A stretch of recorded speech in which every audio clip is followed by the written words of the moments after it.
Good evening, everybody.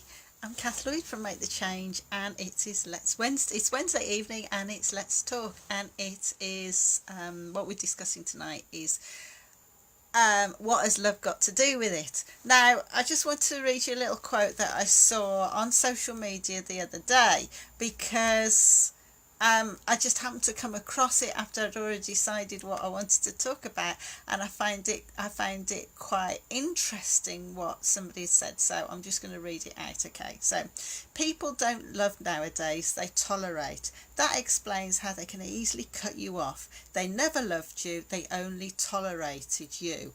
So, do you agree with that or not? Well, from life experience with the big mix of personalities, behaviours, likes and dislikes, complications of baggage that we carry around, it is impossible to love everybody. If we did all love everybody, then we'd be living in the ideal world. But personally, I don't think we can, because relationships are very complicated things, aren't they? And just have a think about for a moment, you know where are your relationships? Well, they're with family, they're with friends, they're with work colleagues, maybe clubs that you go to, maybe evening classes. And then, of course, those people that you connect with socially, or family, they've got other relatives as well, which all come into the equation. And so this is where, bonding becomes really, really complicated, because you've got the interference, positive or negative, in all sorts of different ways. And so I don't think we do tolerate more or love people less than we ever used to. I think that the inclusion of social media, the pressures that we get from everybody saying we've got to love everybody, we've got to give our all to everybody, do 100% for everybody. Well, I just wonder how realistic that is. If we did 100% for everybody else, what is there left for us to look after ourselves at the end of the day? And I do think that we have to prioritize, where you are spreading your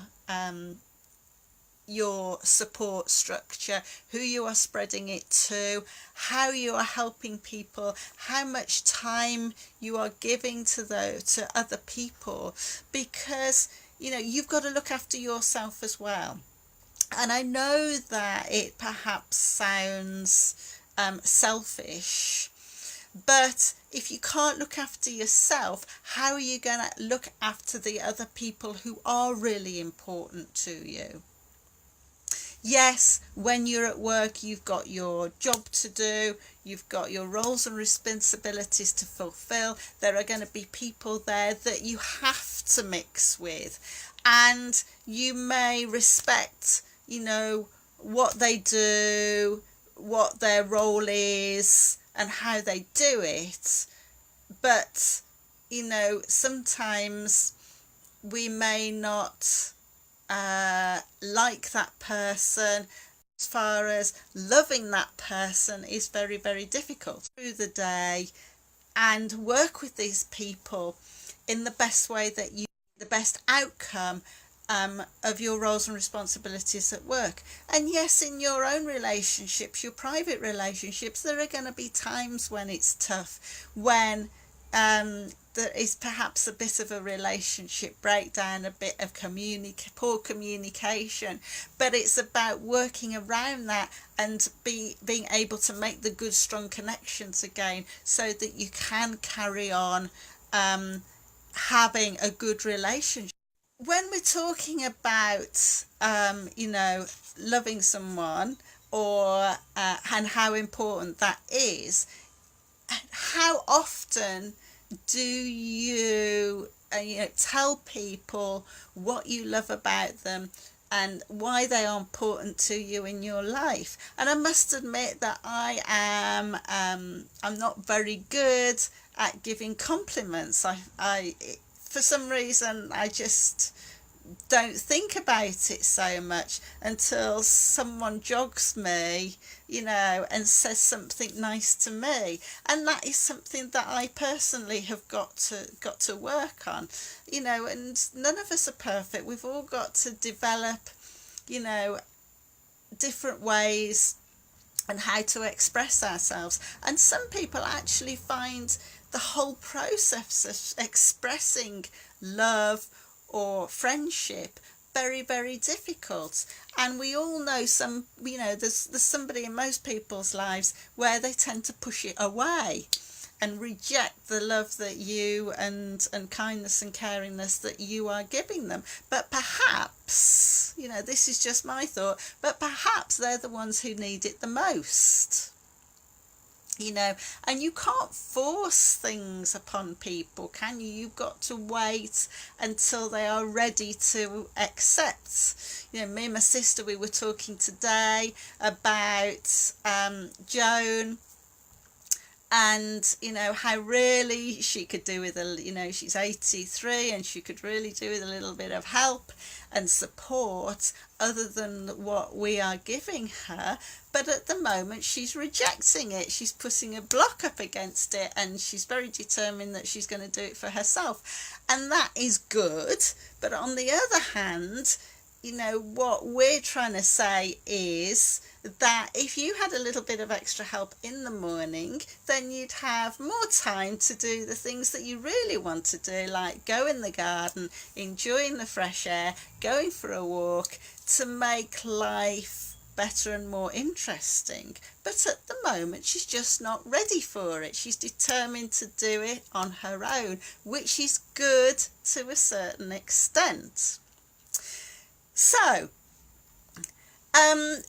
the important thing about expressing why people are important to us, and it isn't necessarily, gushing the love.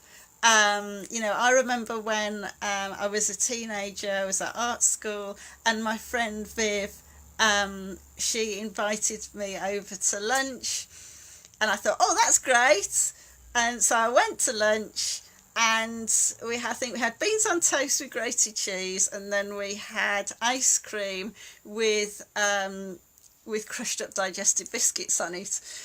And it wasn't quite what I was envisaging when I was invited to lunch by a good friend of mine, but we had a great time and we had a laugh. And then I was speaking to her on the phone, and we were chat afterwards, and I just said, right, we've got to go now, bye. And I said, love you, in just as girlfriends do, and in that way as a friendship. And then she went, oh, over the phone, and put the phone down, and then I didn't hear from her again. So I wasn't, she took it the wrong way. I wasn't expressing that I'm in love with you.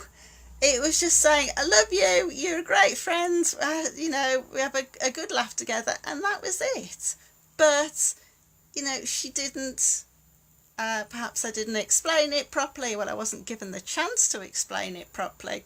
And that was where the relationship has ended. But that was many, many years ago.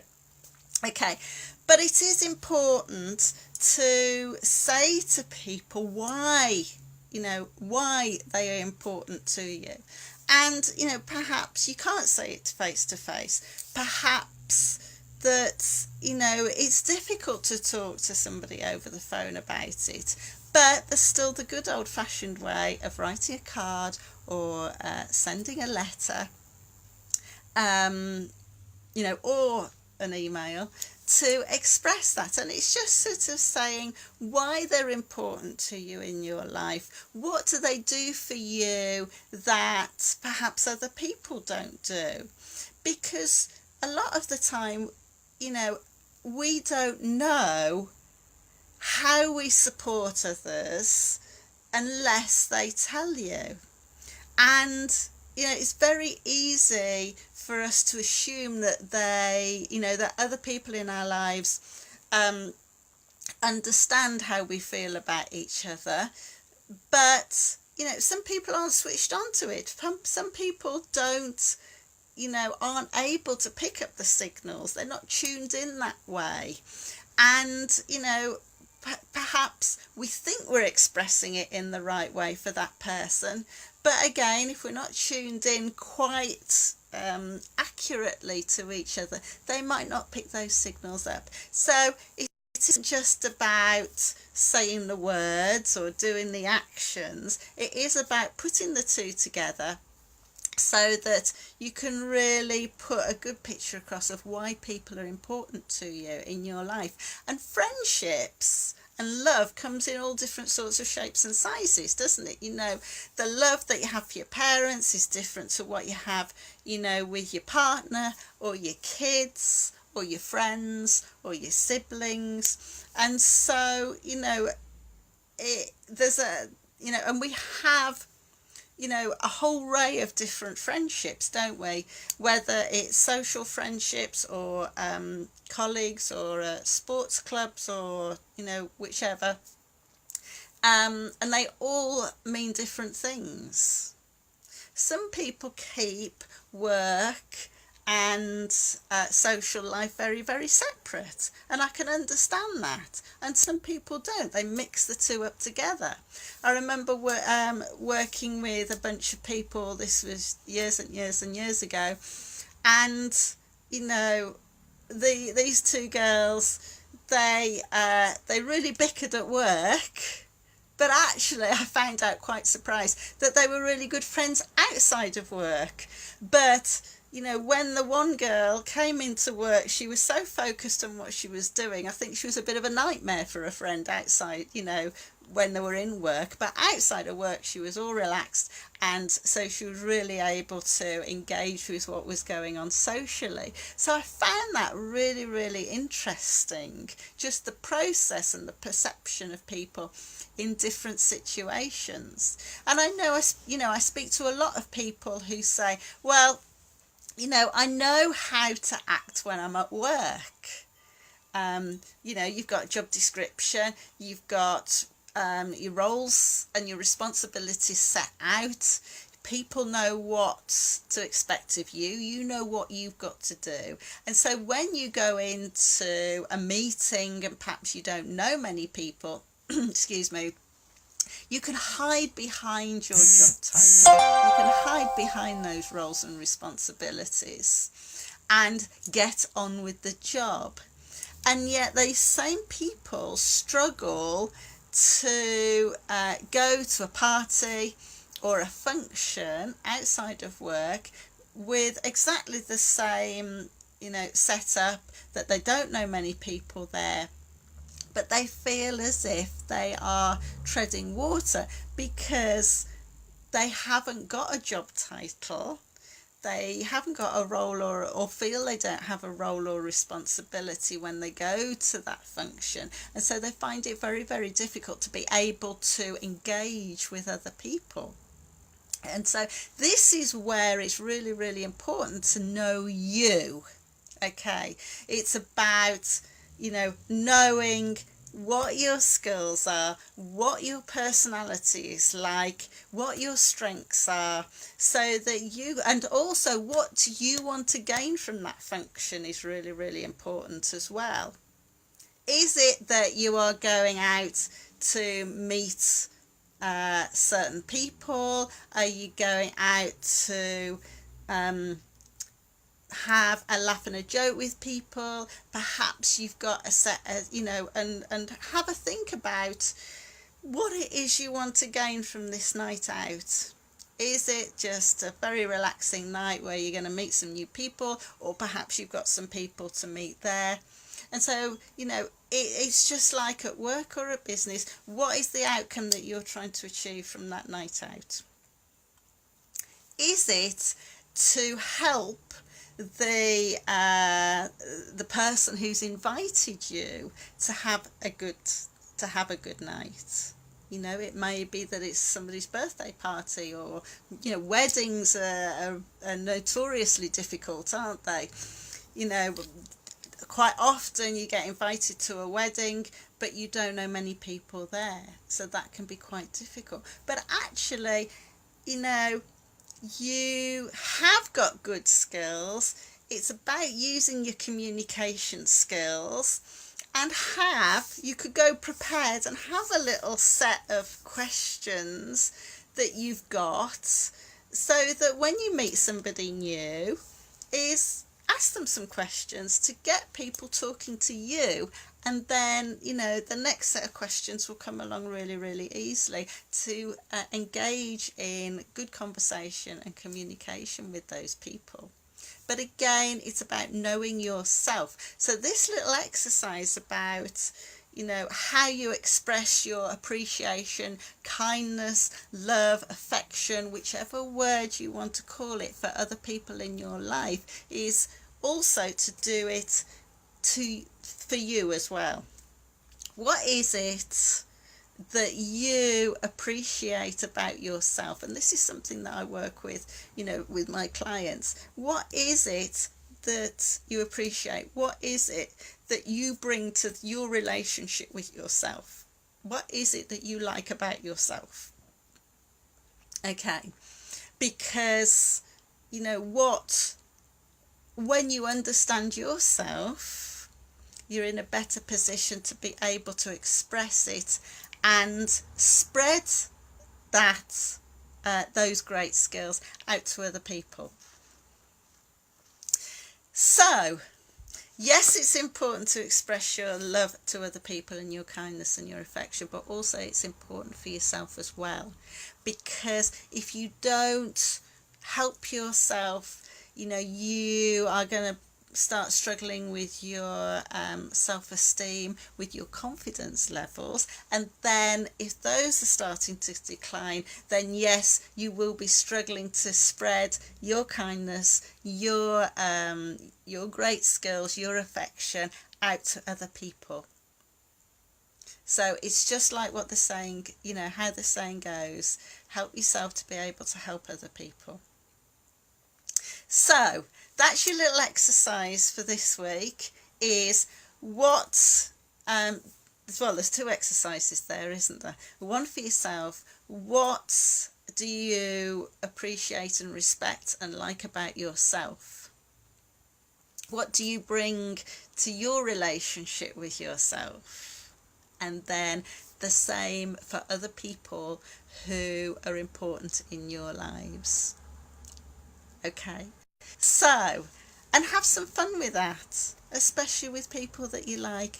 And perhaps it's a great opportunity to go meet up with some friends that perhaps you haven't seen for a little while, have a catch up with them, and just show your appreciation, because actually it's the love that makes the world go round a whole lot smoothly.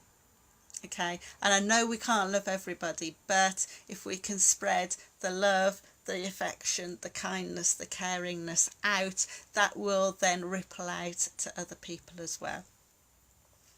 So have a lovely week, and send everybody your love. And I'm going to love you and leave you this evening. Have a great evening, and I will speak to you next Wednesday at 8 o'clock with Let's Talk. Goodbye now.